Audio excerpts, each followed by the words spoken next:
Дами и господа, представям ви Лиляна Боянова. Познавате я добре от BTV новините, от поредицата Спасените и вярваме в доброто. Решихме да започнем годината с една от нейните характерни истории, които наистина отговарят на най-искреното пожелание, което можем да си отправим, когато настъпи една нова година, да си пожелаем добро и да вярваме, че то ще се случи. Здравей! Здравей, Светли! Благодаря за поканата. Да си здрава, да си много лъчезарна и повече поводи за усмивки. Как си? Дай Боже, дай Боже. Пожелавам това на всички. Да е една по-успешна, по-светла, по-спокойна и най-вече по-здрава година. Дано, Лили.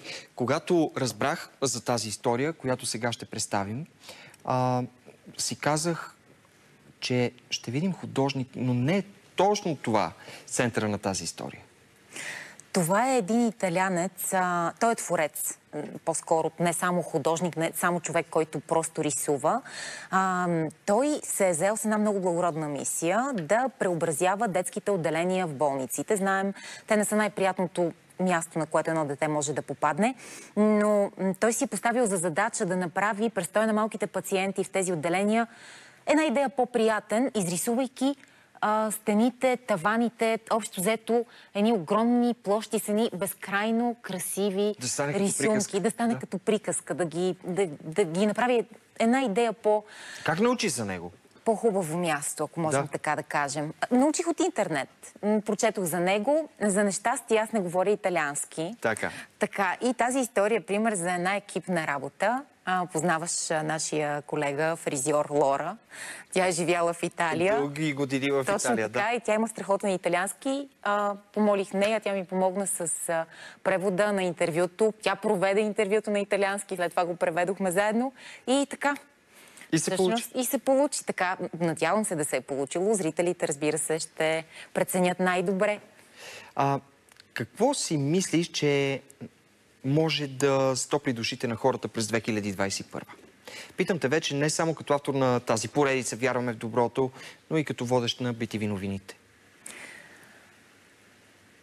Може би, колкото и клиширано да звучи с оглед на това, че аз съм автор на една рубрика с името "Вярваме в доброто", повече добри новини, повече истории за добри хора, за добри постъпки. Въпреки че 2020 беше наистина една година пълна с изпитания и много тежка, и вярвам, че за повечето хора наистина е била такава, тя ни помогна първо да оценяваме малките неща, да се научим да ги ценим, и второ показа, че човечността не се е загубила. Тоест хората станаха като че ли една идея по-съпричастни ни към други, което не е лошо. Дори в изпитания да сме заедно. Добре, много ти благодаря. А сега към историята за преобразяването на детските отделения от един човек, който си е поставил това като своя задача през 2021. Да видим какво се е получило.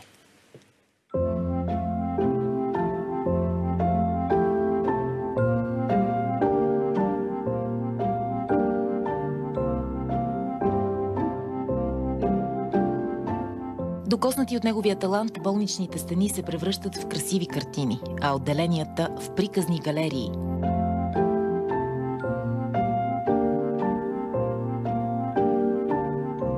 Той се казва Силвио Ирили и е на 47. Последните 10 години от живота си е посветил на благородната мисия да кара пациентите и техните близки да се усмихват.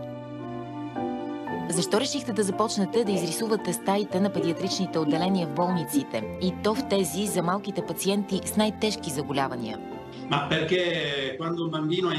Това едно дете да е болно, да бъде в болницата, за мен е несправедливост. Една огромна житейска несправедливост. И за да може то да понесе всичко това по-леко, по-лесно да премине през това неприятно изживяване, аз помагам с този приказен свят, който създавам с рисунките си. Когато децата са в болница, мечтаят да играят с приятелите си навън, да са сред природата. Това остава навън, зад стените на болницата. Моята цел е да внеса всичко това вътре в нея, да създам една приятна среда, в която детето да може да общува, да играе, да говори с другите ти и така да намери много нови приятели, които да го окуражават. Силвио рисува от дете. Изпратил ни е и първата си рисунка.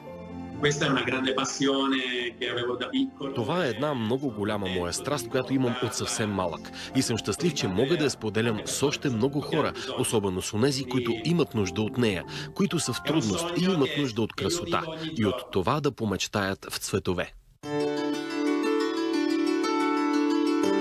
Всичко с изрисуваните болници започва през 2009 година. Тогава Силвио отцветява стените на детското отделение на болницата в Компобасо, Южна Италия. През 2011 ми се обадиха от една от най-големите болници в Рим, Поликлинико Джемели, и ме помолиха да изрисувам част от стените в коридора като аквариум. Това въздейства положително върху пациентите и им се отразява добре. След това имах запитвания и от други болници и се замислих, че искам да създам проект, който да преобразява болничните отделения, да внася цвят в тях, да създава приказна обстановка. Реших да го нарека Оспедали ди Пинти – изрисувани болници. За 11 години Силвио е преобразил 15 педиатрии в цяла Италия. Най-често рисува отделенията за малките пациенти с онкологични заболявания. Децата, които са в болницата, за мен са най-големите герои. Те трябва да преживеят много и различни видове лечения и терапии. Но всъщност те притежават най-голямата сила, защото въпреки, че са малки, те всъщност са толкова големи, великани по сърце. Винаги намират сила в себе си да те посрещнат с усмивка. И ако аз и моите рисунки по проекта можем да допринесем за тези усмивки на лицата на най-малките пациенти, то аз съм благодарен. Аз съм най-щастливият човек.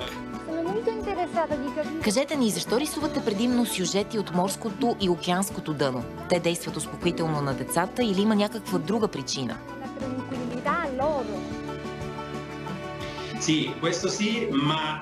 Рисунките ми съдържат едно много силно скрито послание. И то е, че без водата нямаше да има живот. В самата вода животът е пъстър, красив. В нея заедно плуват делфини, костенурки, риби и те носят спокойствие. А когато делфините са и усмихнати, както на рисунките ми, те въздействат много силно на малките пациенти. Вдъхват им кураж и ги карат да се чувстват по-добре. Вие сам ли работите или в екип? Всички рисунки измислям аз. Когато започвам да рисувам с боите по стените, тогава ми помагат още няколко души. Болничните отделения са огромни. Работим на площ от 300-400 квадратни метра и за няколко дни белите болнични стени претърпяват пълна трансформация. Случвало се, когато лекарите и пациентите се върнат в тях, да не ги познаят. Мислят си, че са объркали болницата. Коя е най-голямата ви награда за това, което правите? Тя не е материална. Проектът за изрисуването на болничните отделения се реализира финансово с помощта на дарения от хора и фирми. Това означава, че за него не се харчи нито едно евро от държавните пари за обществено здраве, т.е. от болниците. Но когато ние видим усмивката на лицето на едно бебе или пък на по-голямо дете, когато чуем благодаря от родителите на тези деца, то това е най-голямата награда не само за мен, а и за всички, с чиято помощ изрисуваме болничните стени в детските отделения.